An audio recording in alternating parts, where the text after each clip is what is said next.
മരുഭൂമിയിൽ പെട്ടുപോയ ഈ വർഷത്തെ ഓണം എങ്ങനെ ആഘോഷിക്കുമെന്ന സങ്കടത്തിലിരിക്കുമ്പോൾ ക്യാമ്പോസും മലയാളി കുക്കും കുറച്ച് മലയാളി ജോലിക്കാരും ചേർന്ന് ഓണസദ്യ ഉണ്ടാക്കിയിട്ടെന്ന് അറിഞ്ഞ് നേരെ കിച്ചണിലേക്ക് വെച്ച് പിടിച്ചു. കയറി ചെന്നപ്പോഴേ പൂക്കളില്ലാത്ത മരുഭൂമിയിലെ വെജിറ്റബിൾ പൂക്കളം എന്നെ അത്ഭുതപ്പെടുത്തി. സാമ്പാർ, പരിപ്പ് കറി, സാലഡ്, അതുകൂടാതെ അവിയൽ, പിന്നെ നമ്മുടെ പച്ചടി, ശർക്കര വരട്ടി, മുളക് കൊണ്ടാട്ടം, വാഴയ്ക്ക ചിപ്സ്, കാളൻ, അതുകൂടാതെ നാരങ്ങ അച്ചാർ, പിന്നെ നമ്മുടെ കോവയ്ക്ക മെഴുക്കുപുരട്ടി, നെയ്യ്, മാങ്ങ അച്ചാർ, പിന്നെ നല്ല ഒന്നാന്തരം അടപ്രഥമൻ, കുത്തരിച്ചോറ്, പപ്പടം, വാഴയില വരെ അവർ റെഡിയാക്കിയിട്ടുണ്ടായിരുന്നു.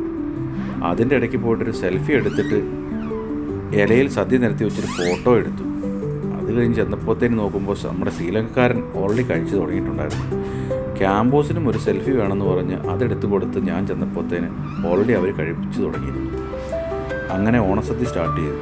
ബംഗാളിയും യുപിക്കാരനും നേപ്പാളിയും തമിഴിനും ശ്രീലങ്കക്കാരനും ഈജിപ്ഷ്യനും അങ്ങനെ ലോകത്തിൻ്റെ വിവിധ ഭാഗങ്ങളിൽ നിന്നുള്ള ആൾക്കാർ കേരളത്തിൻ്റെ തനതായ ഓണസദ്യ ആസ്വദിച്ച് കഴിക്കുന്നത് കണ്ടപ്പോൾ വയറ് നിറഞ്ഞതോടൊപ്പം തന്നെ ഞങ്ങളുടെ എല്ലാവരുടെയും മനസ്സും